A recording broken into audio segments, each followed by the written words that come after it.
Owakwime bihimba agaba kutambire mungwe nakwakira umugaruko sya agebero 15 by'ukwezi kwa kashatu umwaka w'2023 wasibota umurebo wa GNTV kandi we bare kuguma uyikumira GNTV wikirize mbanze kumanyise ngo wabana nda kutureba eshahe ryo mu ngaro zawe oze umusumi yawe Google Play uteke mu ekigambo GNTV mobile downloading app yitu nija kubotwine kandi namakuru noja gareba je umungaro zawe wikirize nataka kushizaho makuraga mbanze kuretere bija bigebe mbire nabwanyuma njenga kuhereze umugwijwiri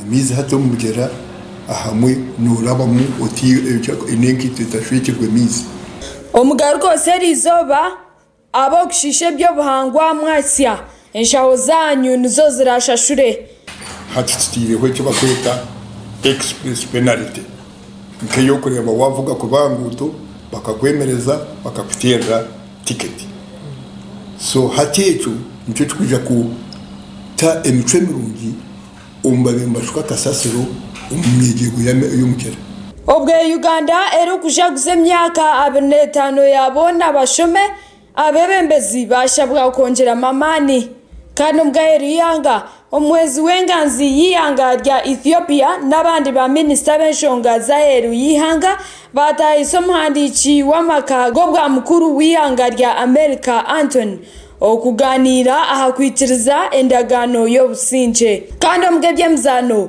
omutendeki musya wa Vipers FC Alex Habire yatandikiraho okuhonda abantu omuza Stanbic Uganda Cup. Down to Martin Kiza. There's a very good ball. Vipers! Oh, sweet!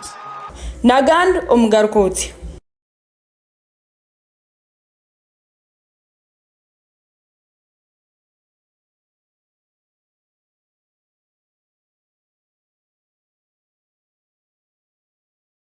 Nagandi nkwinire umurebo wa GNTV iwe tukurikikana mbasebwa kusyaho mu bwijwire the innocent nomanya itungo turugatandika bwanyuma yo mugera gwa Ruizi kugenda nuguherekerera amijgo rembo rwambararagize kucendera kandi umuhango w'ebyo bahangwa Jokoni Asmusingwire yargoye ko tombitira abo bona abariyo mbagezaho kugwita nkana ari kugira ngo hatenshaho zabo nizo zaza kutandika kureberera ebyo mugera Omujera gwa Ruizi ogukushangwa mu mashuma goburenje bizoba bwiyanga rya Uganda bidogukutanjira mu mugongo ya Bweju gukarabo mu district zitari zimwe na zimwe nubwo gukurugamu amizi agarukoze sibwo mu rembo rwambara hamwe n'emyanye ndijo obwa hati amizigago gacendire munonga ahabwe mirimo y'abantu eyibarukoramu. The urbanization is also a threat. Like when we take case study of Mbarara city, prior the recognition of the municipal city status, we had demarcated the buffer zone of the river so that human activity could not be practiced in those buffer zones. But now, despite that effort and commitment by the Ministry of Water and Environment and NEMA, people were not happy of the raising of the pillars to guide the developments because we are almost hindering the local council officials from using their stamp, confusing people that there are some developmental plots, and that is a challenge. Then also in urbanization, we have so much surface runoff of wastewater and even wastewater from structures, from latrines, which they normally open directly into the drainage channels that discharges into our river. Obwetu kugambaho no muhangu okurwa mu kitongore cy'kureberera byo buhangwa NEMA Jokoni Asmusingwire yashobora mushachi witu ku government erukuteka sentence omumbarira yebyo buhangwa ecyukuretera mirimo yabo yacumbagira kana naho no tweteraga yamaraka gitu munonga omu government ya rwagati niye byanga kureka bishe bagireho umwaka gumwe gw'BMPH at least bebembeze ikintu cyo kugarura kw'ibyo buhangwa ubundi hakije kwe sente mpangoho zitereza ki icyo gukora tukuba tutakoze rero ntuza kuma tutere ntomi twantuza kutunga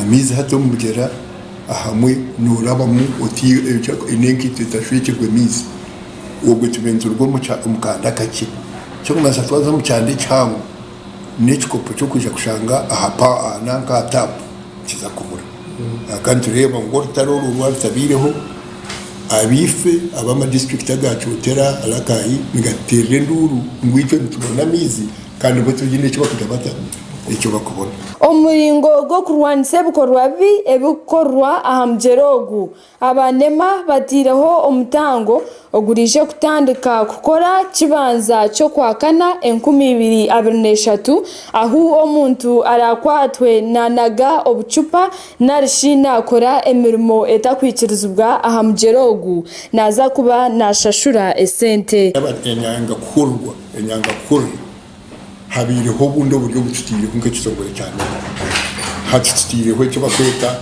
express penalty nke yo kureba wavuga ko banguto bakakwemereza bakakutera ticket so hatecho nicyo twija ku ta emicwe mirungi umbabe mbashuka kasasiro umwegego y'umukera umbabintu banagereryo kasasiro novera ababirene batahirira ki ubugiga bw'amateme n'ubugiga bwenki bw'imyegego y'emigera ejo penalty netandikana kibanza cyo kwakana umwako when wakwasuga ka penalty wakwatwa ticket ejo ni njogundishana abanyayuganda hitugambire tukujya ngo twemerire kugamba kunka haraho tukugambira ibyitwa bakabyeta byo yabyaza mweka tukoze secho nacyo turebe Ndukosle Nakayira GNTV omurembo mbara bari mnonga umunyamakuru wetu Kosle Nakayira enyantahura egugwa yafuna abantu mu mereke to saving ebyo buhangwa twagumiza mu omugambirizi w'ishengero rya Uganda Right Honorable Anita Among yarangira kuwe yarga Uganda katana ka emugogo 500 y'amabata gabiraga muhirwo mutamanya ubwo ari umushtamurori izoba yayoreka kuwe atakiri umuryebyo iby'amabati ga Karamoja talking about iron sheets Oriyo mugambirizi w'ishengero rya Uganda Right Honorable Anita Among erizo mu rushtamo yarangirira kuyahereza kugaruza amabati garukika 500 agamuhirwa mu butamanya kandi gakatwara umuri bukedeya kandi gabire gashemire kuza omucanga cya Karamoja. Of recent we've had media talking about iron sheets and I've always said in my district I got a call that iron sheets have been brought, and when they were taken I said give it to the schools. Little did I know that the iron sheets were made for another region. But after thorough analysis and looking at if the iron sheets were meant for Karamoja, not for Bukedea, I have taken a personal decision as a leader that since it was not allocated to my district, but also the iron sheets were given already out, I have decided to buy 500 iron sheets and give it back. Hebi nibijaho bwanyuma ya mukuru w'ihanga kuragirira police kwerugaye gacondoza ubuzomwa bw'amabati hamwe n'ebintu ebyabire bishemeye kutwarwa mu cyanga cya Karamoja aho mugambirizi wa police Fred Enanga yarugire yakoreka kubatandikira kucondoza nshongezi. The Director of Public Prosecution, using our constitutional powers, directed the Criminal Investigation Department, working jointly with the State House Anti-Corruption Unit, to expeditiously conduct a criminal investigation into this matter. Yarangirira kuyahereza kugaruza amabati garukika 500. I have sent my personal assistant to take back the iron sheets to OPM. Gasha kwa Innocent Romanyitungo ahabwa GNTV agarukosi ariyo rumwe n'ababitwira n'bigaruza agomba twabasa kwihira umwishengero rya Uganda umuganda gutwinire abarwamuyora Nyarurambi umuko umuri district ya Rubanda bacuramirwe bwa nyuma yo kuba kumara heka yona wosigireho efakazi natero muranga bebembezi kandi na government kubarga y'ubundi bakabasa kumuyambo muri yeki wanyuma y'enjura kugwisaka mama nangwa n'umweshungo mu district ya Rubanda abatura ku rugo mu cyaro cya Rwamuyola omurka gwa Nyarurambi hono mugomborera ya muko mu district niyomwe ebyara babitiro mu nyino nangwa nimukona hamutwe bwa nyuma yo mushija nangwa n'abatabane be babiri futerwe nkuba kandi aba bakaferaho ekintu ekikibiraho umagingo go mwazyo kandi umushija amanyurenga Ambrose Kanuno emyaka 38 abire nakora nko mbijo mu cyangecho nwafire nabatabane be babiri omwe ari kumanywa nka Justus Asimwe emyaka 9 nangwa na Arnold Habumugisha emyaka 6 kurjira harugurori ya Wimana Chiferwa yatanga kutebekana sa cyacuro kandi njura ntahetandikire kugwa bitketandikire omushija nabana be babere nko kujya nkabiro kanjiro munje mpango kujya ngo bundi bakatunga ubweshereko kandi ari aho magingo make nuko kuhurira nkuba yagamba kandi kuza kuhurira ahurira abatabana batanga kutere nduru nuko kwirukanga kutaho munju omukwiko munju ntahashangira abana babiri bariyo mu muryango bafire kandi kuza kwirukanga kwikowe kishenge nuko kishanga umushija ari yakitanda nawe atakiste kazere shangwe ndani mu fumbiro akazura katonga kakari kutonya yayiruka yaza mu nzu n'abana bayiruka nzura ati bakiraga kuyiga mu wetu bajiga baza ngo bizire kuyiga mu wanyire kuko kanyire ku rutawarimu kandi ko baturaga barije cyo tibiga mago we rero ngene kuba yarabaho nanye ndi mu fumbiro futana nanga nanye yakwata mu kuguru ko ngaranga gocanyo yakanyira tiyakwa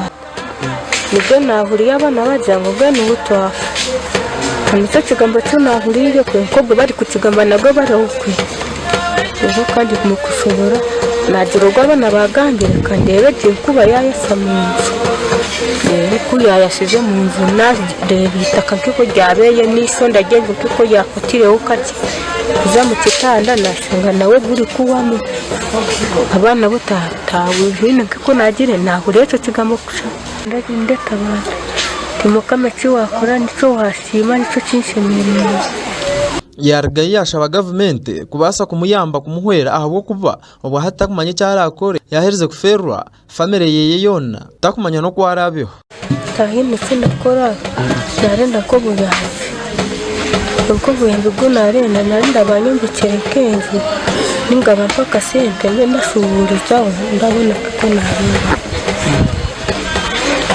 abanyabuzare bo mugenzi nibagera ngo cyabashasha munonga kuferwa mu rumuna wabo kandi hona nibagera ngo government ine kubitahamu yakabasa kuyambe faka zeji ahabo kuba aborganda braryo bona baho ogofire ni braza wanje umbere ndakurata so nanye mbere njyaho ndatura kabare nahurira bari kumanyisa ngo enkuba yatera braza wanje nabana beye babiri somwenu nanyenye no busasi bwinshi munonga kuri andafegwa braza wanje ntagambire nawe kigambo na kimwe nabana bitu bwena aho niho nandashabira ngo abakuru ba government babase kutuhereza ubuyambi ntabwo kuba titwine cyo kukikorera kandi twaturabashaba ngo batuyambe no mukazo uyasiga ni muto baciro kuba mukwatiraho hamukono nawe arebe uko yagira ki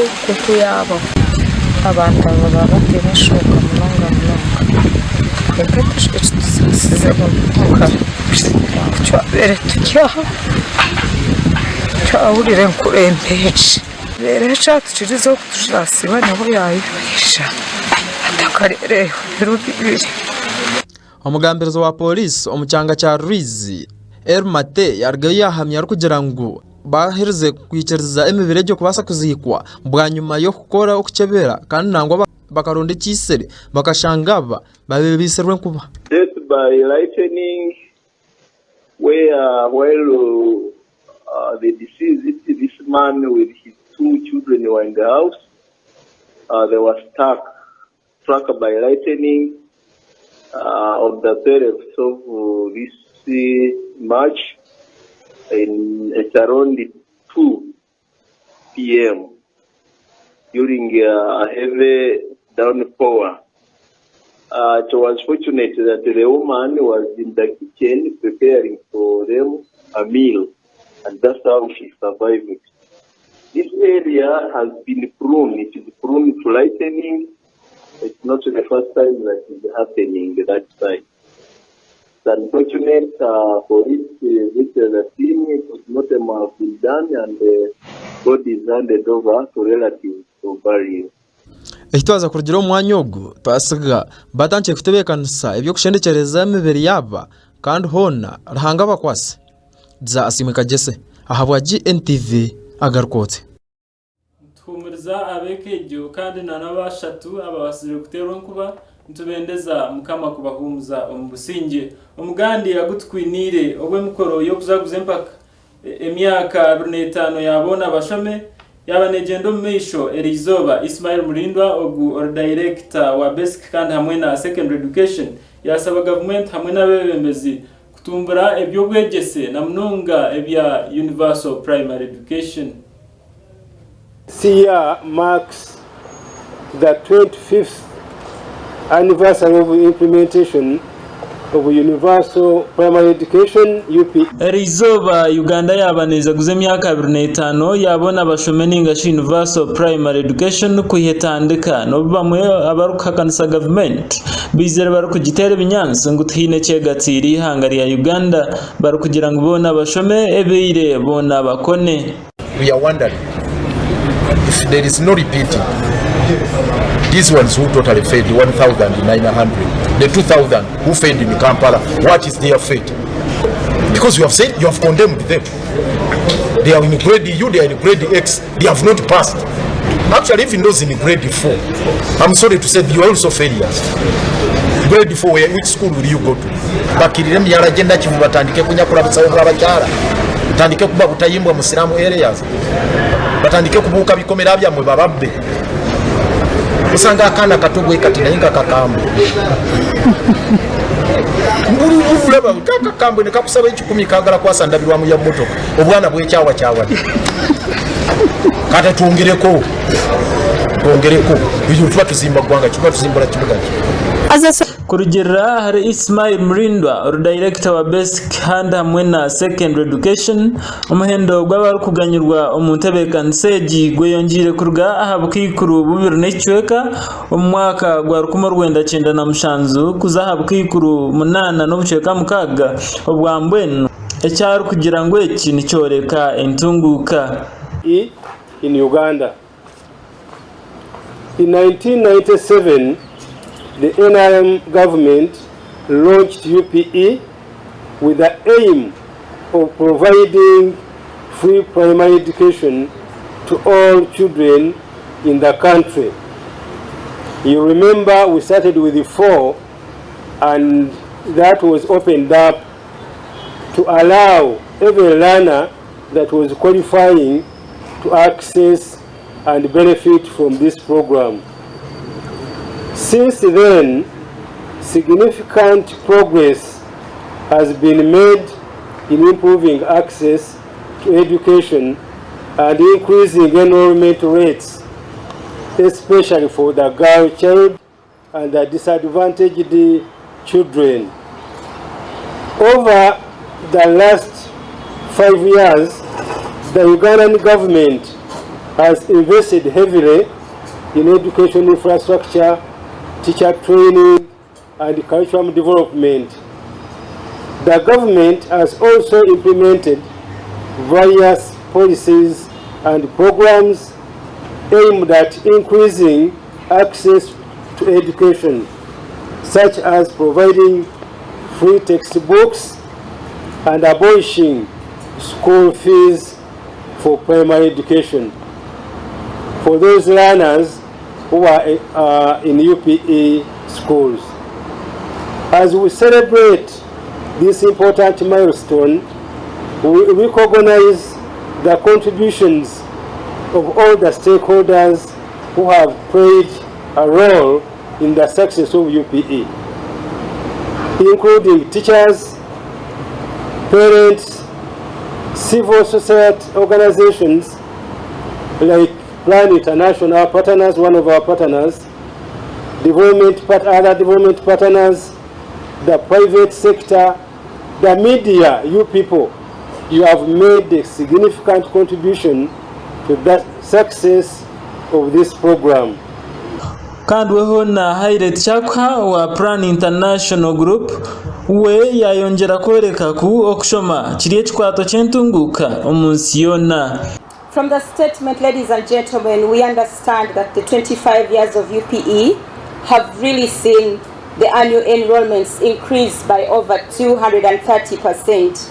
And we know that this is a huge contribution to the Sustainable Development Goal number 4 and number 5.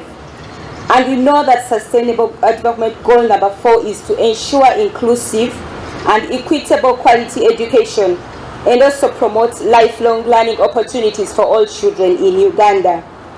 This goal, ladies and gentlemen, has an indicator, indicator 4.1, which is to ensure that all girls and boys complete free, equitable, but also quality primary and secondary education leading to relevant and effective learning outcomes. As Plan International members, we have partnered with the Ministry of Education for over 30 years.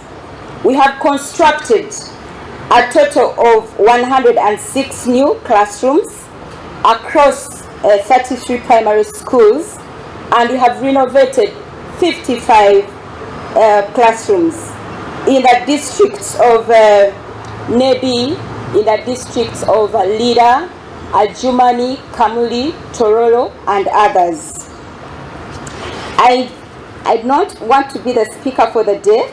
I just want to express our commitment, continued commitment with the government and specifically the Department of Basic Education. We believe that every child deserves access to quality education regardless of their gender, socio-economic status, and also geographic. Gashakwa Innocent Nwamanyitungo kandi hamwe na Nakayira Coslin ahabwa GNTV agarukosi. Mwina babasize kuganyirwa mu ntebekanisa ya government ya universal primary education. Omakura gandi Minister Bamurangachi Sempija webyo kwerinda mu ihanga lya Uganda yashobora kwihanga Uganda nariyo kutunguka bwanyuma yo kutandika kwekorera amashanyarazi ga nuclear. Ebyabugambo byaba ari aharukunganyo rwaba ahari Speak Resort umuri munyonyo rwaba ruyo rwo kushizima okutandikaho kokora amashanyarazi ga nuclear mu ihanga lya Uganda. Minisita w'ibyo kwerinda umwihanga lya Uganda Vincent Sempija Bamurangachi yargaye yagira ngo amashanyarazi ga nuclear garabe gatangiye korora umwihanga lya Uganda nizuza kuba ikigere cyo kubanza ikirabase kurete ntunguka umwihanga lya Uganda.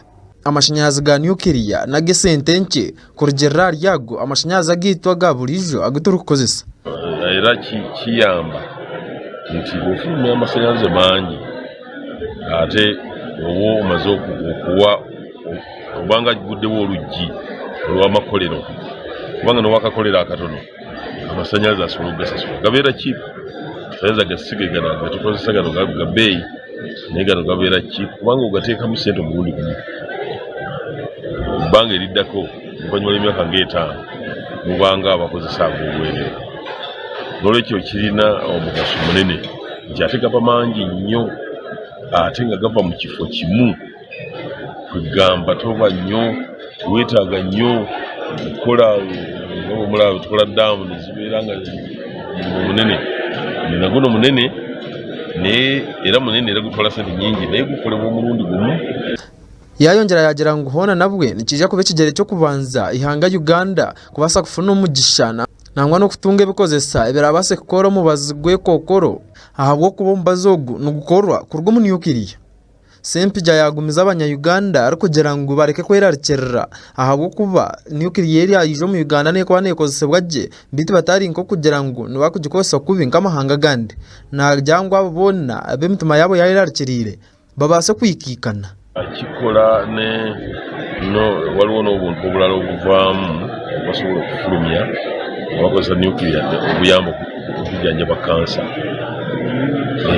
n'olwekyo nuclear yo mugazi kola amasanyalaze asobola okweyambisibwa okujjanjaba kola ndoza electromagnetic waves eziyinza okujjanjaba ate ebirala oba rays zisobola okujjanjaba ebirala zisobola okuva mu ekyo. Ebyo byona yabigamba owe Uganda etayayise oruteraniro rw'okushikanisa emitwe ahakukora amashanyarazi okorwa mu nuclear. Ho nawe orumukuru w'ekitongore kya American Nuclear Society Donald Hoffman yargaye yagira ngu Uganda neija kuganyirwa kihango kera yatangiye gukora amashanyarazi ga nuclear kandi nagira ngu nikija kureteraho ebya sente byayongera mu ihanga obwe nangwa n'amahanga ganda getorire gakubasa kurebera hihanga Uganda. Yayongera yashobora kugira ngu amahanga gona agejunise cy'ubwiga cya nuclear gagira harurengo rundi hona na Uganda natekateka ngo keragumze mu kakikozesa neije kuzaharurengo rundi ngamahanga gahero. It will benefit, as I said a little earlier, for at least 100 years. Now, there is a time frame. You will go through the activities of building your infrastructure, having a regulatory authority to ensure the protection of the people, the environment, and also establishing the capability in all the infrastructure, your atomic laws, all of your coordinations amongst your Ministry of Energy and your other ministries of environment, so industrial, and so on and so forth. As that is done over the next few years, you will be picking sites, you will be picking technologies, and then you will decide on a nuclear reactor technology to support you, large and or small. Because of your unique needs here in Uganda, you could select either. Now, most people believe that the future of nuclear reactor technology is through small modular reactors or advanced reactors. There are some people that also believe that large can continue to contribute. So I urge you, as I've spoken to your minister this morning, you are evaluating all of them to ensure that your decision is an informed one, so that when you move forward, it's in the best interest of all the people of Uganda. And that is what we are attempting to do. Now, my name is Donald Hoffman. I'm the President and CEO of Excel Services Corporation, a global nuclear engineering consulting firm. I'm a past president and a fellow of the American Nuke Society. I serve on international and Department of Energy and Commerce and state committees, and I work in 27 countries and with every nuclear facility on the planet. So is that being important, is that what we want to bring to you is that experience, that expertise, that knowledge, that wherewithal to ensure that you don't commit any of the same mistakes or errors that have already been committed, so that you get the industrial global best practices as you begin to evaluate nuclear reactor technology, start to license it, start to construct it, and place it into operation. It will enable you to be able to build infrastructure and also to increase your industrial capacity. The nuclear power plants will also build a localization of technology and capability amongst your Diza asimwa kajese ahabwa GNTV agarukotse. Ibyo byasiba mu rurembo rwa Kampala aho Spake Resort Hotel Mnyonyo kandi ntwesiga ngo tuza kuyiha mu cyango omuri echo. Twagumiza mu makora gandi agutwinire bwanyuma y'ibyo bahangwa gumiza mu ne buherekerera abacara barkwegitiro mu kigombe cya Western Media for Environmental Conservation ningashe kikumanyanka wemeko bimukira mu kurwanira ibyo bahangwe bi bakugira ngo tubakabasa kubirega kandi bukagwa owarwa mukinyi.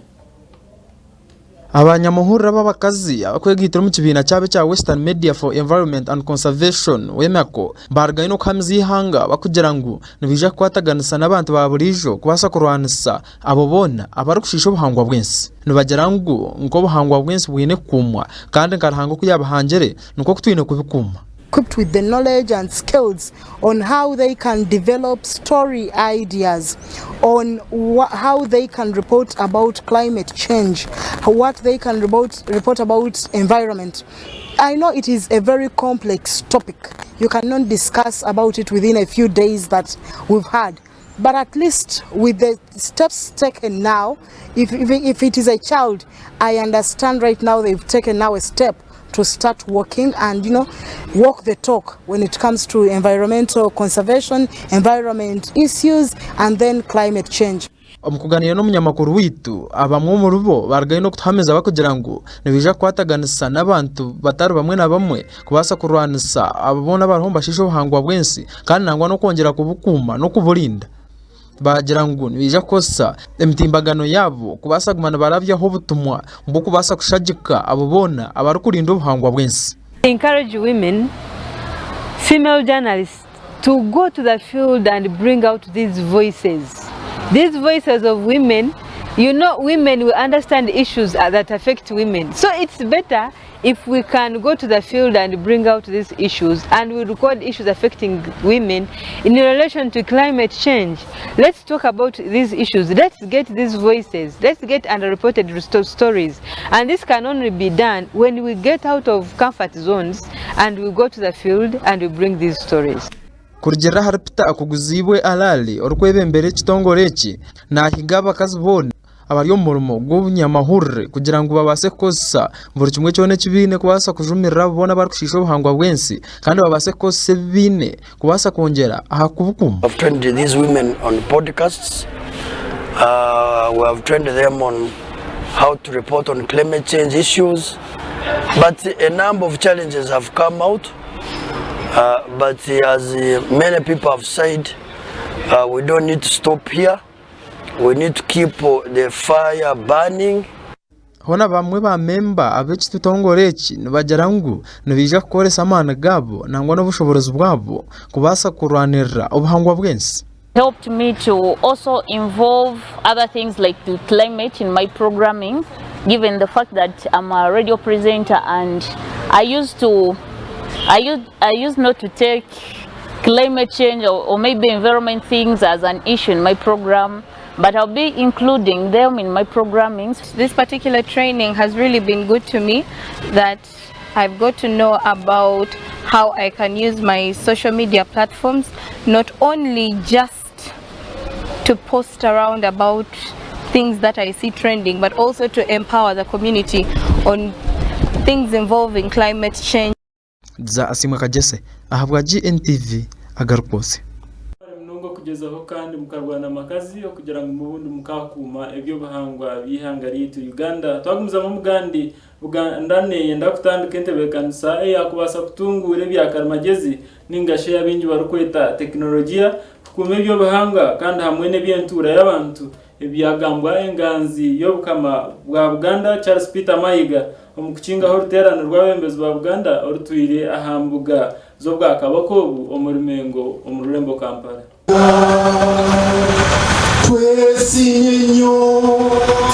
Urukiko orubire rwetabiremu abebembezi ba Buganda bitor mazire biro bibiri ahari mengo aho babire nibareba eba basize kora omyaka 5 hwire nano gutebekandisiza emyaka 5 erukwija enganzi yo bugabe bwa Buganda Western Sir Charles Peter Mayiga owakingo rukikoru yashaba ukaba empinduka omuntekateka zabebembezi okugira ngo bwakabaka bwa Buganda bukurakurane ombwire nkobu obwijire bizubu byamani. Ekimu kye tusaana okusookerako nga tukyusa endaba y'ebintu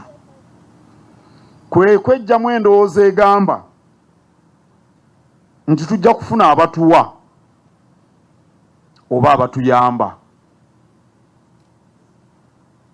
Tulina n'okwejjamu endowooza ey'enyooma nti tuli batono nnyo ebyo tetubisobola. Omuntu yenna waali ku bubwe alina okwerwanako. Buli omu ku lulwe ateeka okwerwanako. Eggombolola erina okwerwanako. Essaza lirina okwerwanako. Katikkiro agambye nti ekitiibwa kya Buganda kirina okulabikira mu bantu ba Buganda bonna nga beenyigira nnyo mu mirimu egyo egibakulaakulanya. Omulimu gwaffe kwe kuyamba abantu Ssaabasajja Kabaka be yatukwasa okukyusa endaba y'ebintu. Ogwo mulimu gwaffe. Buli emu yeerwaneko. Buli aweereddwa obuvunaanyizibwa nga mmwe abali wano yeerwaneko. Bw'oba ng'otuula ku kitongole gwe ssentebe waakyo ate olinda bassentebe ab'ebitongole ebirala bajje bakutambuliza ekitongole ekyo. Bimwe aha byatekwaho amisho harimu nk'ebyobuhangwa ebyokuza ebya tekinolojiya ebyenyikiriza zo mu buhangwa bwa Buganda ebyekika hamwe na n'ebindi. Tugenda kutereeza byonna bye tufunye wano ebirungi ennyo amatoobuta tufune ebbago eryokusatu version 3 kuba twadde ne version 2 eyava mu cabinet.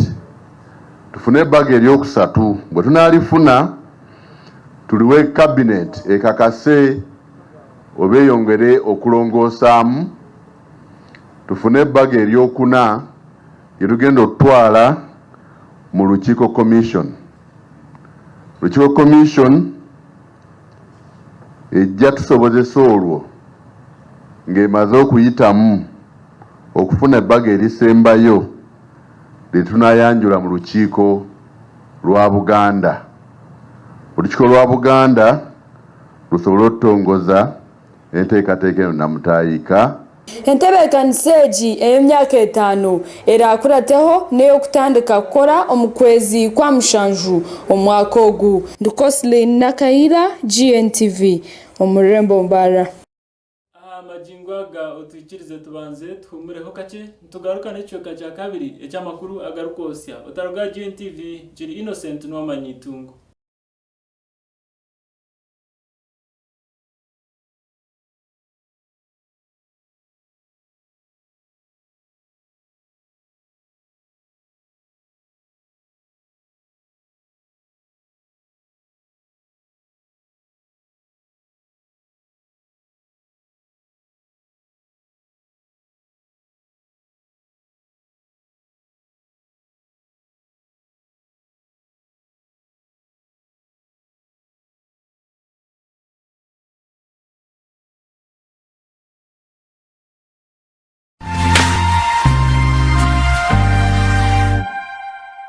This is GNTV, releasing life.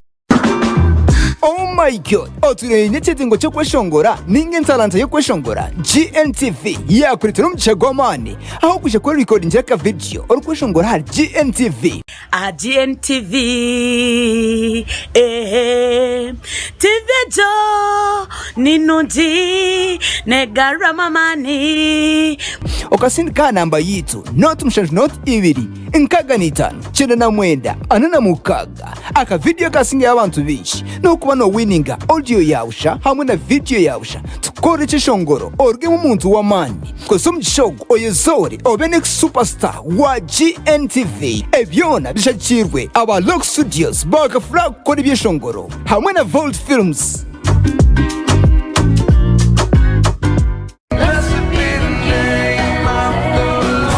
King of Kings Church hamwe na Bishop Silas Saibwa na Bishop Nicola Taibwa mbakumaisa utakafirwa lunch hour kuruguru kubanza mpaka urwa gatanu shamu kagani treka mpaka shamu 8.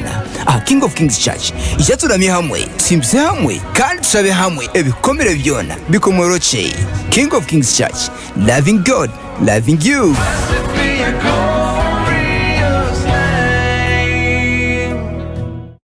Our Christ Heart Ministries ni bakwisiho program The Encounter hamwe na Bishop Isaiah Mbuga. If you claim to be born again, the life of God must be inside of you. And part of the life of God is an attraction to go look for the full part of God.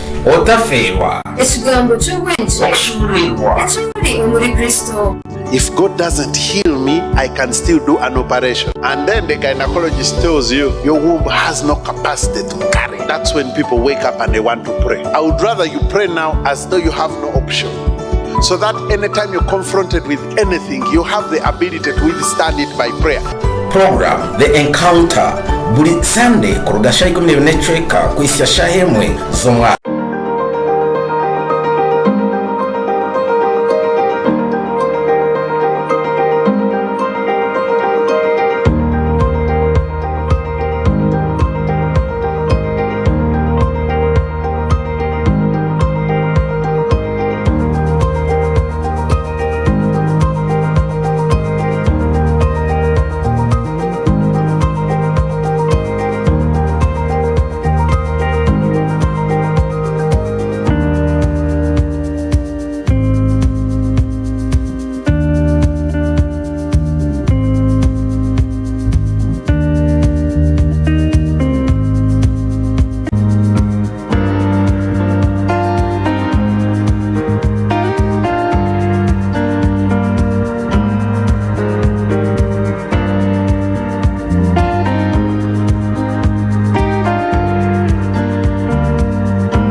omuziri none yiwe kwasitwara umwana wawe akatunga bwegeze burungi kandi akagirana nyensya nungi. Ishomero ni Shuku Vocational Secondary School. Shuku Vocational Secondary School nishangirwa mu Shuku Shema, ni mixed A and O level kandi shomisa arts na science, ni science laboratory, computer laboratory kandi ni dormitories zikurebeka kurungi. Barisa kurungi abana babo, abana bashira higura umunonga ryahandikirwa Ministry of Education and Sports. Ishomero ndi supporting ebyemizano hamwe n'ebya music, kurabira mu brass band hamwe na jazz band kwenda kutungura entalata z'abana. Bine na free wifi eyakubasukuyamo umwana gukora research erikumara kandi bine na DSTV twereze ntambura okugenda no kugaruka kw'abana b'kurugahare okumenya kushiraho gamba nabo ari note mushanju 2 9 note 8 52 hamwe na note mushanju note 5 29 ananina. Ishomero ni Shuku Vocational Secondary School. Ahabwo bwegise burungi na no kuma umwana wawe kurungi kirungi. It must be. This is GNTV, releasing life.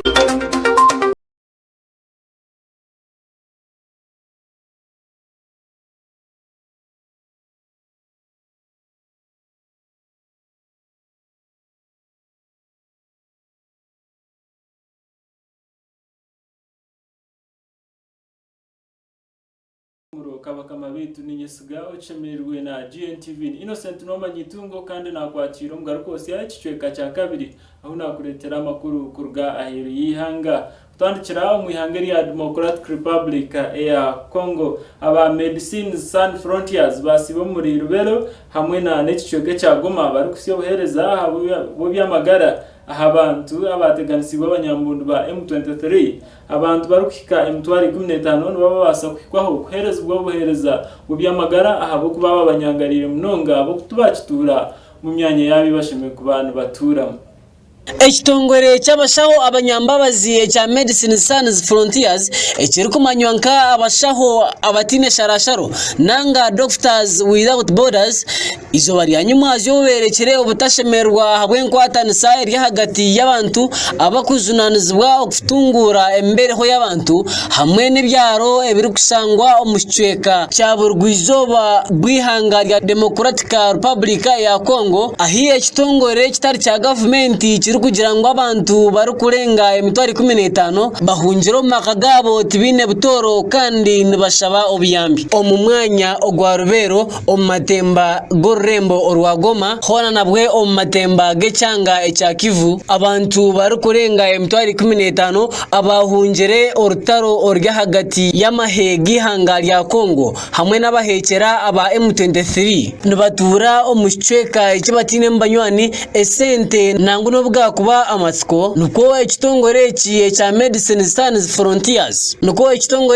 cha Medicines Sans Frontiers kutera umuranga abo bushoborozi okurgayo bakayamba speed abantu batakahwerekerire ekitongore kini kigira ngo kirebereho enkwatanisa netambuza amaguru make no baharabe amatsiko go futunga obiyambi okurga ombitongore bitari bimwe na bimwe omurembo orwagoma okurgira ahar Caroline Segun orukura ekitongore ki omurembo orwa Kivu nagira ngo biyambi oburyo murembo rwa Kivu bugenderire abantu abaryo murembo bonka kandi barukureka abantu abatine butoro kandi abahungiro makagabo ombusasi kandi batine na biyambi Seguna yongera girangu obiyambi bwabo nubasa obutamara kandi agakatero maranga obushoboruzi okunganya kandi bakatereza abantu bakabisyaho obiyambi oburukubasi orutaro rw'abahekera ba M23 rukatandika omukwezi ku 11 umwaka gwe 2021 kandi ko kwihana rutandika rutwire ebicweka nyamwinji amatemba gorembo orwagoma kurugira aha kitongore cy'amahanga geterine cya UN ortaroru resere abantu barukurenga emitwaro kinana bahunga omakagabo kandi batine butoro ombwire bumwaka gumwe kandi ryihanga rya Democratic Republic ya Congo n'uruzumira Rwanda ahabwo kuhagera abahekera aba M23 nubwo rembo orwa Kigali rya kuhakanisa Clinton nabwe GNTV agaheru yihanga kuhira omwihanga rya Democratic Republic ya Congo kandi omugandi kurwo omwihanga rya Indonesia omuchikwe kweto cyo kurwanisa bitokoza bongo omwihangeri banana babasa kwatwa rizoba muri abaharumu bashatu kurwo omwihanga rya Nigeria kandi nanomwe wa Brazil kandi abatwarwa omunkomo zihanga kandi nibija kubishoborora ahabo kwebitokoza bongo omwihanga rya Indonesia tibukwikirizibwa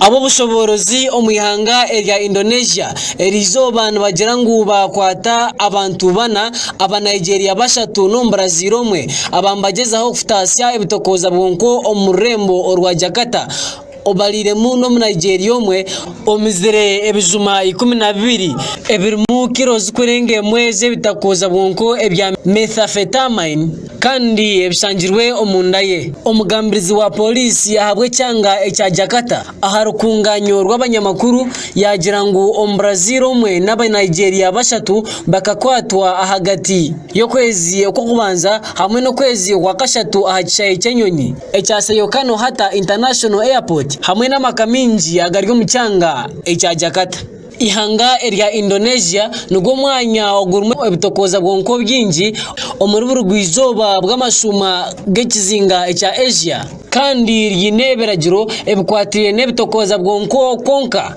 ryine abahenzi beberagiro avara kugira ngo mbaza kwatso mukono gwecyoma orukura polisi omucyanga ekya Jakarta ahabo kucondoza ahabitokoza bwonko mukuti Juhasa nayikiriza ngo aba banyafuteka tekwaho abakwasire babembarga omahanga agatakubendeza ayonjire yagira ngo banyafuteka tekwa haba bashimiye kubana bafirwa nko kweberagiro biri kugira eberimu okusinde kwa kabura muro mpaka magaragona otiraho no kufa embuga z'ekibina cy'amahanga geterine cya United Nations ahabitokoza bwonko nemishango nikigira ngo ihanga rya Indonesia niryihanga erimu ebitokoza bwonko ombehenda baragiro ngo hakuba amahanga agandi nigareta ebitokoza bwonko gagenderire ombaro gw'abana bato hamwe nemyeto omuyihangeryo Clinton nawe GNTV agaheru yihanga Clinton nawe abo makurago kandi kurga omwihanga rya Indonesia umuganda gutwinire kurga omwihanga rya Ethiopia hakizinge cha Africa umuhandi kininga permanent secretary wa president omwihanga rya America Anthony Blinken yasiba muri Ethiopia kugeza aho kugarukana saba Tigray kandi hamwe na nihangeri hatwiro umuhondano hagati y'abantu bihangeri ya Ethiopia kandi hamwe n'abeciceke cha Tigray ubu bari kugira ngo babareke bakore ihangeri yabo omuhwezi wenganzi yihanga rya Ethiopia n'abandi ba minister benshonga zaheru yihanga nabo kufutayisa umuhandiki w'amakago bwa mukuru w'ihanga rya America Anthony Blinken okuganira ahandagano yo businge omwihanga abakuru kurwo mwihanga rya America bashazeremu kufutayira amahanga abiri agaryo mu kizinga cya Africa konkane benda kubanza kuganiraho n'abakuru kurga omwihanga rya Ethiopia omucheka ekya Tigrian kandi nabo kuvugana umurembo rukuru orwa Addis Ababa orwa Ethiopia Anthony Blinken no kuganira aha kwishikiriza endagano yo businge yahendire orutaro omwihanga rya Ethiopia omucheka cya Tigray nabo bushoborozi abaruguzunanizibwa ebyo kubutura emibereho y'abantu orutaro rwo rukaretera America yayongezayo endagano y'ebyo bushubuzi n'ihanga rya Ethiopia ekiri kutekateka kuniyo shonga nkuru eresere Anthony Blinken omukutano korchiko Blinken agizire ngune kintu cyurungi munonga ekiri kushemeza okugaruka omukizinga cya Africa na munonga omwihanga rya Ethiopia kandi nobwire bwo mutano kandi obwire obwo businge omubwire obwarabe ariyo mahangago Anthony Blinken omuhandiki w'amakago bwa mukuru w'ihanga erya America naija kuvugana ho mukuru w'ekibina cya African Union Commission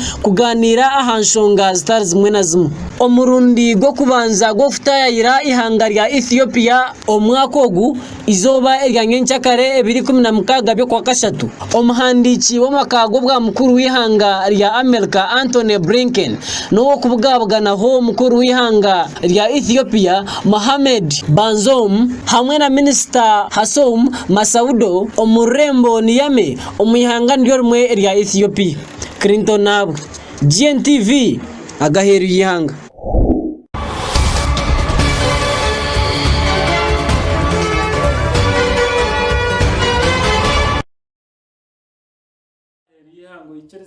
twakuretera agutwakwira umucayi cy'ebyemizano umutende kimusiya wa timu ya Vipers Sports Club Alex Isabiriye atungira ubuhanguzi bwo kubanza club G ekiretira aba Vipers Sports Club izori ya nyumazyo barara umuri nuri bwa nyuma yo kushengurira Wakiso Giants na nogora ina ahari 3 bwa nyuma yo kugwa makazi umupira gwenyini goremwe ahariyemwe aba Wakiso Giants babasize kuruga umumpaka zo mpira gwa Stanbic Uganda Cup kandi ubwa hati Vipers SC hamwe na Wakiso Giants bo basize kurabaho ba Soltiro Bright Stars bo basize kurabaho kandi kuza umumpaka za quarter finals eza Stanbic Uganda Cup. Omutende kimusiya wa timu ya Vipers SC Alex Isabiriye atungira ubuhanguzwe bwo kubanza nko mutende kimukuru wa Club Edge bwanyuma yo kusinga ya Wakiso Giants ombwina na goals na ahari 3 obo yaheza kugwa makazi na goals emwe ahari emwe ahachayi cyabagu mu mpaka za Stanbic Uganda Cup. Yes, I'm happy with one. We are through this and that, but before I came to join the team, I had 5 days to think and find out what went wrong. I think it was the attitude, the character. What I did, I went into their minds, and then I changed the character. So I think with that character, we shall reach somewhere. Yeah, I'm happy, and I was happy when you scored that goal, but it wasn't because I'd gone 7 games without a goal. It was like back from 1-0 to equalize. I was just unlucky that I think we played 80 minutes. They had one shot on goal, and it was a score. It was a goal, so I wasn't okay with that, but I think we came back strong. Look how we scored. We didn't lose hope. If Mandela can score from such a position, I'm happy. I know we're on the right track. Ntijuka ku Vipers SC kabasa kushohoza Bujumbura United hamwe na Jinja North United ahamurundi gwankaga nemwe kandi hamwe no gwashatu nibiri omubwina ogugubire guriyo muzano gwo kubanza bwanyuma ya Club Edge kutorana Alex Isabiriye Hasandeji bwanyuma yo kuhanka akarugo mu team ya Bull FC kando guwa jirombi jeribyo turariyo mutende cyuka Club Edge Beinto Bianchi wakwasurwa nkumu akabingwa umutimu Edge Isabiriye aizire kore mpinduka zamano mu Club Edge ecumuretiro buhanga. Me feel good because I have only 2 days with the team. I have so many things to add on the team, but if we can win, if we can get a win away like this, it means we're on the right track because I think when I add on something, then somewhere. Abazani nka Bright Anukan, Martin Chiza, Abdurawal, Hirare Mukundane, barwanire mashija ahabuhanguzobu. Vipers SC hamwe na Soltiro Bright Stars, abatungiro bubonero buna aharubusha kurugahari Kiyinda Boys, nibo bahereze kurabaho kuzomu quarter finals. Elizoba Express FC yabane kwatanane ya Painda Black Angels, kandi Bulls FC yaba Eineya on Paraka omuri Arua. Down to Martin Kiza. There's a very good ball. Vipers! Oh, sweet! That is a fine goal there from Vipers. I see. Good equalizer. Ashraf Mandela. And now Innocent Nomanyi Tungo ahabwa GNTV agabyemzana. Umucayi cy'ebyemzano kandi ubwo bwabasa kuhendera amakuru bwito agerizoba ebiro 15 y'ukwezi kwa kashatu umwaka ogwe 2023 ikiriza ntaka kusigwire banze kuretere mukure byabiri omakuraga tuje turukusiburana amize hato mugera ahamwe nuraba mu oti inenki tutashwikirwe mizi omugaruko serizoba abo kushishe byo buhangwa mwasya inshaho zanyu nizo zirashashure hatitiriwe cyo bakweta express penalty nkeyo kureba wavuga ku banguto bakakwemereza bakakutera ticket so hatecho nicyo twija ku ta emicwe mirungi umbabe mbashuka kasasiro umwegego y'umukera obwe Uganda ero kujaguze myaka 25 yabona bashome abebembezi bashabwa kongera mamani kandi ubwaheriyanga omwezi wenganzi yihanga rya Ethiopia n'abandi ba minister b'enshonga zaheru yihanga batayiso muhandici w'amakago bwa mukuru wihanga rya America Anthony okuganira ahakwikiriza endagano y'obusinge kandi omugebye muzano omutendeki musya owa Vipers FC Alex Habire yatandikiraho okuhonda abantu omuza Stanbic Uganda Cup. Down to Martin Kiza. There's a very good ball. Vipers! Oh, sweet! Nagand omugaruko.